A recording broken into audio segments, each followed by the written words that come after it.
evening and welcome to the North Pocono Jazz Band Ensemble. Okay. I think we're good. Okay. Good evening and welcome to the North Pocono Jazz Ensemble portion of our concert. So our first song is Pennsylvania 6-5000. Pennsylvania 6-5000 has been a classic jazz band piece since it was written in the 1940s by Jerry Gray and Carl Signan. It was first recorded by Glenn Miller and his orchestra, and since then has been recorded by several other well-known artists, including Muppets in 1979. Tonight, the North Pocono High School Jazz Ensemble is playing this song to honor a piece of history that is now lost to time, the Pennsylvania Hotel. The Pennsylvania Hotel was a booming hotel in New York City, developed by the Pennsylvania Railroad in hopes of competing with the New York Central Railroad's Commodore Hotel. Several big bands stayed in the hotel and performed in its Café Rouge. This song was inspired by the hotel's phone number, which was Pennsylvania 6-5000. Unfortunately, after years and years of slow decline and back and forth arguments on what to do with it, the Hotel Pennsylvania closed its doors for the pandemic in 2020 and never reopened them. Its demolition began in 2022 to make room for a 56-story, 1,200-foot tall skyscraper known as Penn 15. The demolition of the hotel is expected to be complete by July of this year. And so we play this piece to send off a wonderful piece of history gone too soon. Oh, God, I got that. Okay. Thank you, Jessica Strauss. Well done. Can you tell she likes history?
particular piece. Again, Jessica Strauss are very popular this evening, and she switched to trumpet for the jazz band. And over here on bari saxophone, senior Joe Mazenko. Well done, guys.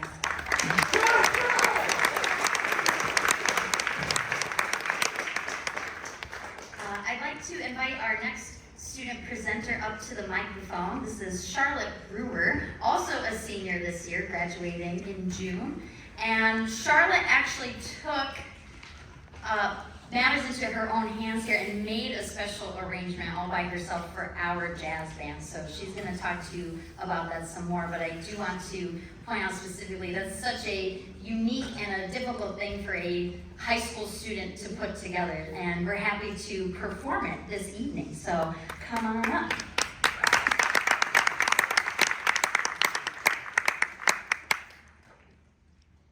Released in 2016, It's Over, Isn't It? Was written and recorded for the episode Mr. Gray from the show Steven Universe. For a show usually filled with more fun or lighthearted songs, It's Over, Isn't It? Takes a more depressing approach. The original song is scored for one singer, a piano, and some strings, but my arrangement was made especially for the North Pocono High School Jazz Ensemble. The overall message of the song is that things come to an end, and sometimes that is out of your control, which is why I chose to arrange this piece as one of the songs from my last performance at Pocono.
So if you were with us for our spring concert last year, our final piece on this year's program for jazz band might have a little bit of ring a little bit of a bell for you. So we are going to perform The Chicken. Now last year we did The Son of the Chicken, and yes, they are related. So this is a really cool, funky style piece, and the band absolutely loves it. I think I hear it played all the time, and when I turn my back, they just want to play it always. So on this one, which you're sure to love, also featuring some soloists, and please don't let me miss anybody, I don't have my program on me, but we do have Charlotte Brewer on tenor sax, and Joseph Hitchcock on drum set. Some really cool drum set features in this one. Did I miss anybody? Fabulous. All right, jazz band, here we go. Please enjoy our version of The Chicken.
And I apologize, I forgot to mention, also joining us in our program this evening, Fred Kloss again. I kind of snagged him. He was very busy this season with tennis, and I really wanted him to join the jazz band. So we kind of worked out a deal. I said, Fred, would you please at least just join us on the chicken? Can we do that? And he said, absolutely, Miss Decker. So I didn't want to miss acknowledging Fred. Thank you, Fred. Thank you, Carol.